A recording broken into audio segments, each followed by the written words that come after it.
What's up, my friends? Welcome back to Frogboy X1 Gaming. I'm Andrew, and today we're going to be talking a little bit more about like these leaks and stuff. When it comes to like PC gaming, guys, we're at the freaking door of the next generation GPUs getting launched from both AMD, from Nvidia. Even Intel might be bringing a 24 freaking gigabyte GPU to their Battlemage lineup. So this is exciting, okay?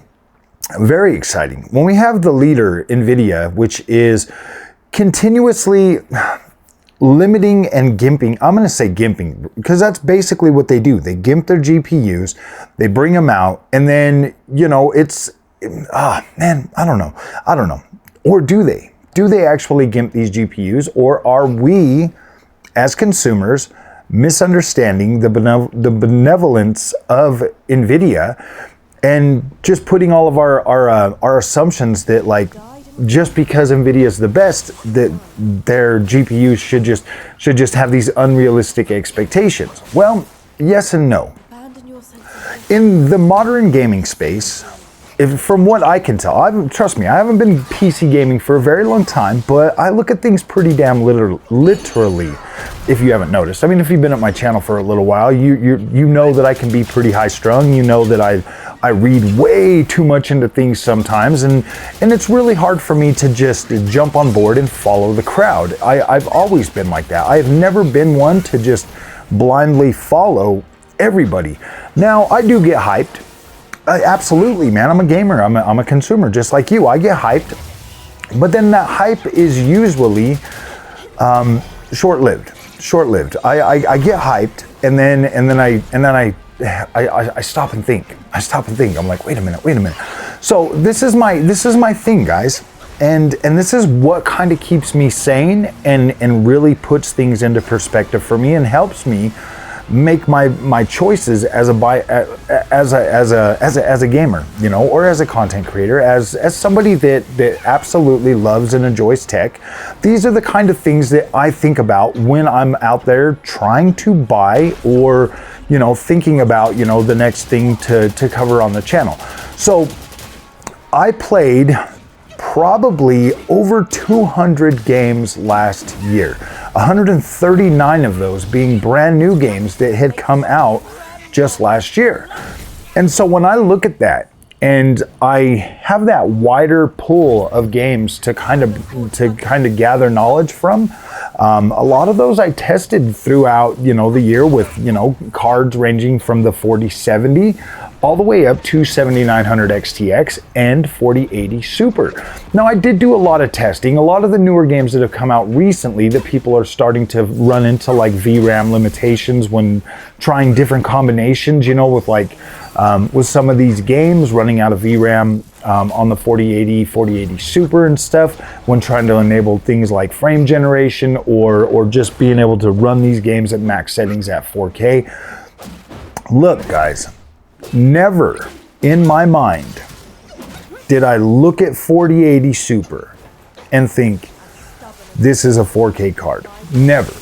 I really did come across that card, and I really did the majority of my testing running that card with the 7900 XTX on a 3440 by 1440p monitor. Now, never in my life, or never in the whole time, did I think that was a 4K card. It is marketed as a 4K card. It definitely has a VRAM buffer of 16 gigabytes that would kind of convince you that it's a 4K GPU. I mean, who's to argue? Do we really know how much VRAM you actually need for 4K gaming? No, we don't. The thing that put that card as a solid 1440p card for me was the bit bus at 256. Now, you can argue with me all you want and say, Frog, you don't know what you're talking about. It's got faster memory. The lanes are blah, blah, blah. Okay. Assume that is true. If all you need is just faster cars with a skinnier bus, okay, obviously it works most of the time. right? Right? It works most of the time. It works enough to where you could be like, yeah, this is a 4K card. It works enough. I'll give it that. I'll give it that. But if you actually dial things back and look at the thing from a much wider pool of games and experiences and future experiences, and look just at the precedent already set by GPUs, you're gonna notice a trend that, yes, like your 4080 at launch, 4080 Super at launch, yeah, them are definitely 4K cards, right? They are. They can definitely do it more often than they can't, right? So I mean, you're automatically thinking that, like, yeah, man, Nvidia found a way to get more with less. Okay, so technically they cut it down, right? I mean, that makes sense. They cut it down, and they were still able to produce on par with a 7900 XTX.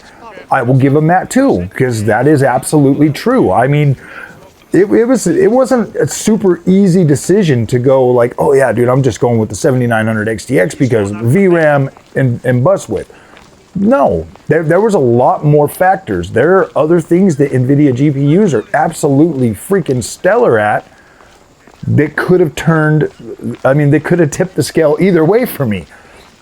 But I did. I sat here alone in my own thoughts without any kind of outside bias or anything, and I really looked at my needs playing the games that I play. And to be completely honest, my friends, I play a lot of open world games. So that having that extra VRAM, that wider bus, those games always just felt a little bit better or a little bit smoother running on the AMD card. And those are more important to me than ray tracing. Most of the stuff that you could play on a 4080 Super, you know, like you were able to get playable frame rates and the image quality looked good. I mean, like I think the PlayStation 5 Pro image quality on a 4K screen looks good. So I'm not saying that like 4080 Super had like bad image quality, having to use frame generation and DLSS and all of that stuff. But at the end of the day, you know, I kind of feel like that's a little bit extreme to have to rely on those just to use that, because you turn on whatever path tracing you want on your 4080 Super without using any of that stuff, and it's unplayable. Like, it's unplayable. Like, there's not one game that I was able to go over 20 frames a second with path tracing enabled on a 4080 Super at like 1440p, or even, I mean, definitely not 4K, maybe at 1080p. It was able to get maybe at 30 frames per second, but like, you're not buying that card for 1080p. I'm sorry, you're just not doing that. So in the greater scheme of things, I was able to actually dial things back, look at the overall picture, and be like, look, the 7900 XTX was the better option for me, just due to the fact that I do play a much wider range of games than just, and I play a lot more open world games. Those are like my sim racing, and then open world games, and then everything else after that is like how I go. Ray tracing is important, and it will be important in the future. But as we can see, and as time and precedent has shown us, the 4080 Super is technically a 1440p card. Now, if you went into this generation and looked at that, and this is kind of the way I look at things, a 256-bit bus, I don't care how fast the memory is. I mean, you can get hung up on that fact all you want. It's still prime 1440p. That's prime 1440p. Like 4K, it gets more expensive. The more pixels you put on there, the more geometry, everything. It's going to continue to add to that. And the wider the bus width that you have, the easier it's going to be to populate all of that, to run all of that. Instead of relying on super fast memory, you actually have the wider bus and fast enough memory to where you can populate that, and it's a smoother, better experience. Now, yes, Nvidia did that to cut costs, clearly. I mean, if they would have, honestly guys, and I've said this before, if the 4080 and 4080 Super had a 320-bit bus with a 20 gigabyte VRAM buffer, those cards would literally be unstoppable. Absolutely unstoppable. They would be incredible. And Nvidia knows that. That's why they didn't sell them, because then you wouldn't want to buy a new card in a couple of years. And they would have been, those cards would have been so damn potent that, like, wow, that would have been amazing. Could you imagine an 80 series GPU from Nvidia with a 320-bit bus, 20 gigs of VRAM, 24 gigs of VRAM, even if it was still GDDR6, not even X, those cards would literally be unstoppable. You wouldn't be running into any of the issues that creep up or crop up while using these 4080, these 80 series GPUs. The 3080 10 gig was 320-bit bus, okay? I don't know why out of everything in PC gaming, that's the thing I decided to latch onto, VRAM and bus width. I don't know. I don't know. I can't. But why? But for some reason, like for me in my brain, in my little froggy brain, those matter significantly more than faster memory. And yeah, that matters more. A wider bus with fast memory. That to me is always going to be significantly better. Now, if you look at this, okay, and you have to look at this from a longevity standpoint, okay. I get that Nvidia's new current marketing is literally designed to keep you buying and wanting to upgrade, and you know, the Apple effect. We'll just say that Nvidia is trying to recreate the Apple effect for their GPUs. Or maybe they're just simply like, we don't care, this is enough for you. We don't even really care about gamers anymore. It's one of the two. Or they don't care about gamers no more and AI is the focus. So you have to look at it from those 2 point of views. I'm not telling you to run out and buy an AMD GPU. Okay, AMD absolutely fits my needs. It gives me exactly what I need for the gaming experience that I want. Do I leave things on the table to go AMD? Absolutely, absolutely. There are things that I am leaving on the table to go AMD. And I'm not saying that this choice is good for everybody, but it is definitely good for me. Like the sacrifices that I make in ray tracing and the brand new features that everybody wants, and RTX, GTI, HDR, blah blah blah, all of the stuff that you can do on an Nvidia GPU, I am more than satisfied with what I get from AMD. Now, those features might be very important to you, and the way I look at it is with Nvidia, guys, like, and I have to look at it this way because of the way that Nvidia produces the rest of the stack. Like, I have to look at it as, if I want the Nvidia experience for me with my gaming needs, I have to go top end. Like, I have to. There's no in between for me with Nvidia. Like, it has to be top end. And I think a lot of people in the Nvidia space have literally come to that same conclusion that I have. But then you have the other ones that that basically are like, look, man, this. I don't want to try to assume anybody's financial situation, but I do feel like a lot of people out there will buy the best Nvidia GPU that they can get and live with it. But there's a better way, guys. There's an absolute better way. If you look at it from the way I look at it, okay? If a 256-bit bus in my mind is 1440p, if you look at it this way, you're gonna save yourself a lot of money and a lot of heartache.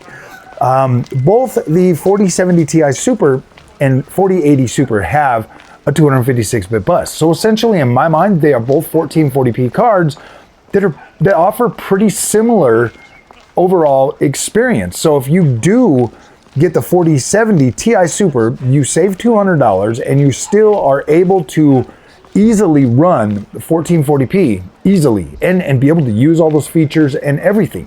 I think that card is a better buy than a 4080 Super. Now, if you absolutely have to get a 4080 Super, then that's fine. But as long as you look at that as a 1440p GPU, I don't think you're gonna run into any problems anytime soon. It's when you look at them as it's when you look at them as like a 4K card, because you know what, guys, the 4080 Super at 1440p, you don't even need DLSS. That's the thing. You don't even need DLSS. You only need DLSS when you're trying to up to another freaking when you're trying to utilize path tracing or go up in an extra rung on the overall what's it called again? Resolution. So if you utilize that card as 1440p, you don't even necessarily need DLSS all the time. So you can easily run that at 1440p and be able to do that and have no problems with that. I personally like the 3840 by 1440p. I think ultra wide is absolutely incredible, and I'm pretty sure I used the 4080 Super to run that. I think it did pretty dang good most of the time. I don't think I was ever really required to have to utilize, you know, DLSS to run that resolution. Maybe there were some instances, especially, I mean, if I was trying to use ray tracing, obviously, if you use ray tracing, you absolutely have to use, you know, you like your DLSS and stuff, but for the most part, yeah, 3440 by 1440p was actually a pretty attainable experience on a 4080 Super. So I'm not saying that these cards are bad. Like, I'm just saying that if you put yourself in a mindset to think about things from a, I don't know why, but that's stuck with me, bus width. If you look at it from a bus width point of view, and you'd be like, okay, 256-bit. Like, think about it, guys. That's easy. More than sufficient for 1440p, entry-level 4K. Entry-level 4K. 320-bit to 384-bit, whatever. Those are definitely more suited for like a 4K experience. Now, obviously, you're going to have your esports and your other games that are going to run just fine at 4K on a 256-bit bus. And I think a lot of people play a certain type of game or a certain type of genre that, yeah, due to a 4080 Super 256-bit bus, blah, blah, blah, it's going to blow 4K away for them. No problem. You know what I mean? Like, it's easy to see why there's so much hype and excitement and everything for that. But then when they start to play other more demanding games at 4K, then they start to really see the limitations of what a 256-bit bus can actually do. Now, I know, guys, I know that sometimes a lot of the stuff I say doesn't make sense, and you're probably like, what does it matter, Frog? What does it matter, Frog? Like, I get that. Like, I get that. And I do my best to try to help those that just want to have a good gaming experience. I learned very quickly about the Nvidia. I learned very quickly that Nvidia is there to make money any way they can, and obviously their closest competition is going to be AMD. So I feel like you're going to get actual. Here's the thing: you're going to get actual things that matter more from AMD, like more VRAM. Wider bus, you know, just other things that are actually absolutely going to matter more from AMD for your gaming than you're going to get a more well-rounded GPU on an AMD card than you are on an Nvidia GPU. Like, Nvidia is, I'm not going to say they're spread thin, but they do absolutely create their GPUs in a way that encourages you to buy more. And that's fine. I mean, AMD does the same thing. They're not perfect. I mean, obviously there's things with AMD that you're not going to get, you know, and pricing schemes that everybody thinks are just unfair, but I don't know. I don't know, guys. I think that I made a good decision. I think that you made a good decision with whatever you bought. I mean, I'm just here to help you try to understand how to enjoy that longer and maybe get more longevity out of it so you don't feel like you need to upgrade. Everybody with a 4080 Super or under should be rocking 1440p, 1080p, period. You'll have a better experience. You'll spend less money, you'll save more money, you'll be able to utilize the features that you actually bought that card for, and you'll be happy. You'll be happy. Yeah, I know it's not what you want to hear, but you'll be happier. I mean, I guarantee you, if I was only rocking 1440p and I had a 4080 Super, I would never be able to tell the difference. Like, I would be happy. I would be satisfied, like, all the time. So, yeah, guys, I hope this helps. I hope this helps, and you guys can kind of just see that, like, I'm not, like, super anti-Nvidia. I don't believe they're bullshit no more. Like, I don't believe they're bullcrap, and this way helps me put those Nvidia GPUs in the right bracket so that I know, hey, do I really want to spend $1,500 on a 5080, on a 1440p 5080 when I got a perfectly good 7900 XT, or I can get a good deal on a 4080 Super or something and still run that and still have a good time. That's all that matters. do not buy a 256-bit bus memory GPU from Nvidia for 4K. Don't do it. $1,500. I think it's going to be more like 13, but yeah, guys, that's not a 4K card. Treat it as 1440p, and I guarantee you will be happy. So, all right, guys, if you like this content, do not forget to like and subscribe. I'll see you in the next one. Hopefully, it was easy to follow along because I don't know. So, have fun, guys. We'll see you in the next one.